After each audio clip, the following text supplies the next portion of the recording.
It started like any other Monday.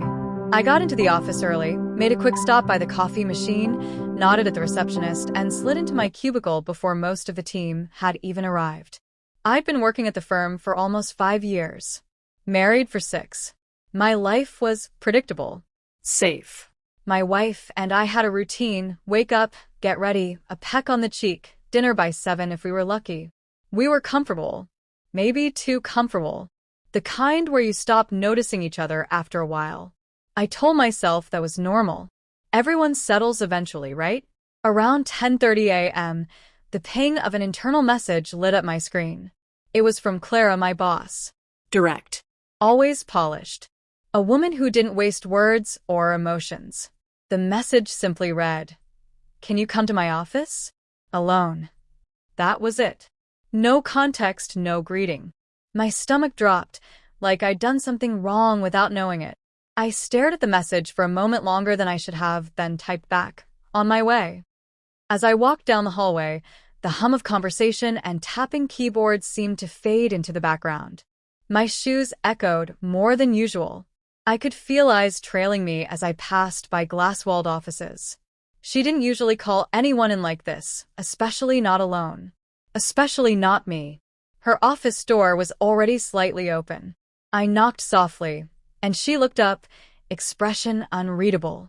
She gestured for me to come in and closed the door. That click of the door shutting behind me, it sounded louder than it should have. I stood there awkwardly until she motioned toward the chair across from her desk. She didn't say anything at first, just studied me with that same steady gaze she always had in meetings, except now it felt personal.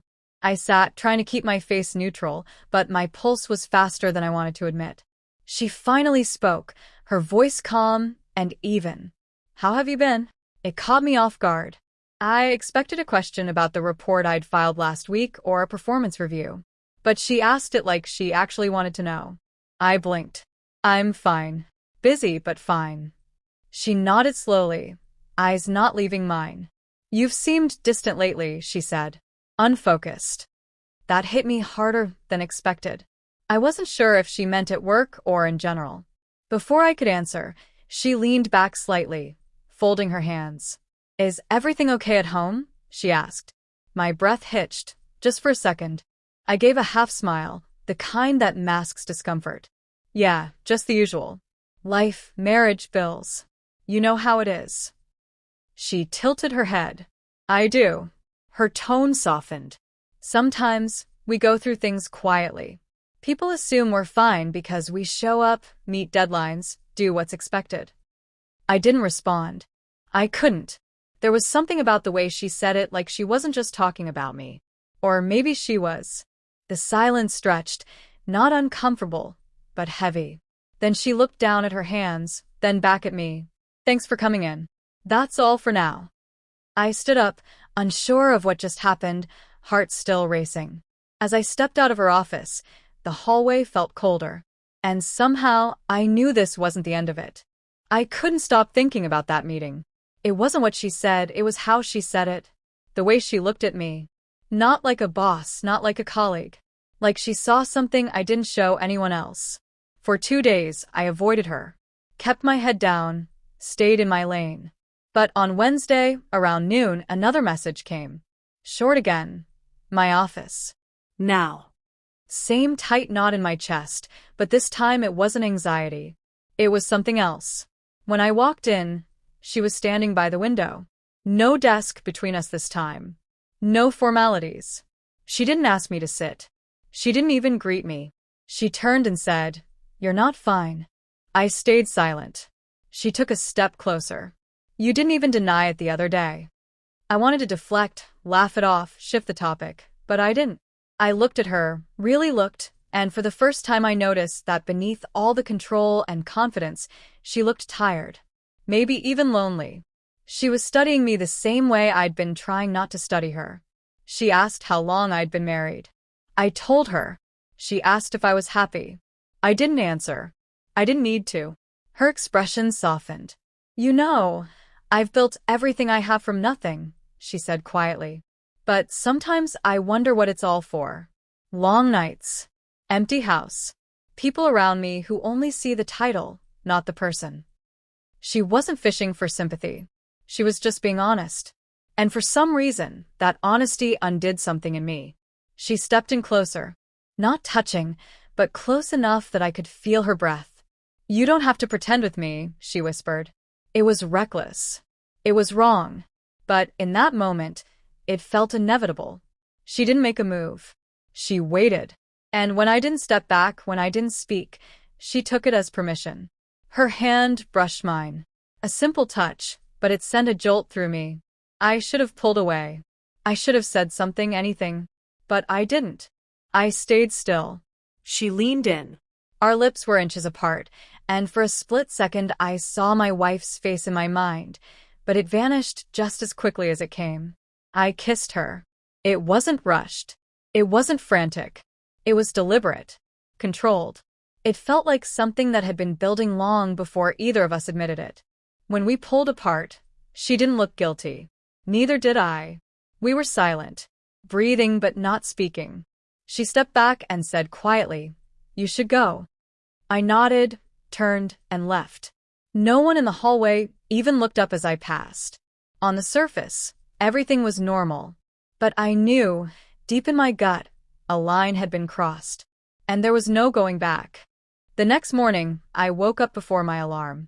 My wife was asleep beside me, arm draped over my chest, peaceful and unaware. I stared at the ceiling, flooded with guilt. I told myself it was a mistake, a moment of weakness. It wouldn't happen again. I wanted to believe that, but I didn't. Work felt different. Clara acted like nothing had happened. Professional. Polished. Almost cold. It should have made things easier. It didn't. Every glance we exchanged carried weight. Every accidental brush of hands felt deliberate. We didn't talk about it. We didn't need to. The silence said enough. The second time wasn't planned. It was late, the office was emptying out, and I was finishing up a report. She stopped by my desk. Her voice was calm, even, as she asked me to walk something over to her office. I followed. The moment the door closed behind us, it was like we were back in that charged space. She didn't waste time. She walked straight up to me, and this time, I didn't hesitate. The way she kissed me, it wasn't soft or questioning. It was certain. I didn't stop her. I didn't want to. That night, I drove home in silence. My wife greeted me with a smile, asked if I'd eaten. I lied. She asked about my day. I lied again. Every word out of my mouth tasted bitter. I hated myself, but I kept going. Because the truth is, the affair didn't feel like destruction in the moment. It felt like oxygen. Clara made me feel wanted, visible, real. Not like a husband checking boxes. Not like an employee in a system. Like a man again. It became routine. Late nights. Meetings that didn't exist. Quick escapes to hotel rooms no one knew about. She never asked for promises. I never offered any. There was no talk of love. Just need. Intensity. Escape. She was everything my marriage wasn't. Dangerous. Alive. Unpredictable. I told myself I was still in control. That I could stop anytime. But I didn't. At home, I became more attentive. Overcompensating. Flowers, compliments, small talk. My wife noticed. She thought I was finally reconnecting. She smiled more. Cooked my favorite meals. Said she missed me. Every time she did, the weight in my chest grew heavier. One night, Clara and I were in her apartment. She asked, "Do you think she suspects?" I shrugged. "I don't know." She looked at me for a long time, then said, "You don't belong in that life anymore." I didn't answer, because deep down, I wasn't sure where I belonged anymore. The cracks started showing. A coworker made a vague comment about late meetings. Another glanced at me a little too long when I left her office. My wife found one of Clara's earrings in my car. I told her it was a client's. She didn't question me, but I saw something shift to her eyes. Doubt had entered the room, and once it's there, it never really leaves. Still, I went back. Again and again. Because by then, I wasn't just lying to my wife. I was lying to myself. It ended with a single message. My wife had gone to bed early. I was in the living room, scrolling through emails, when Clara's name lit up my screen. No subject. Just 3 words. She knows. Careful. My chest tightened. I stared at the screen, frozen. Seconds later, I heard my wife's footsteps. She stood in the doorway, holding my phone. My heart dropped. She didn't say a word, just handed it to me. The screen showed another message from Clara, one I hadn't seen yet. Last night was perfect. I looked up.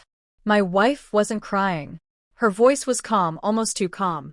How long? I opened my mouth, but nothing came out. She repeated it.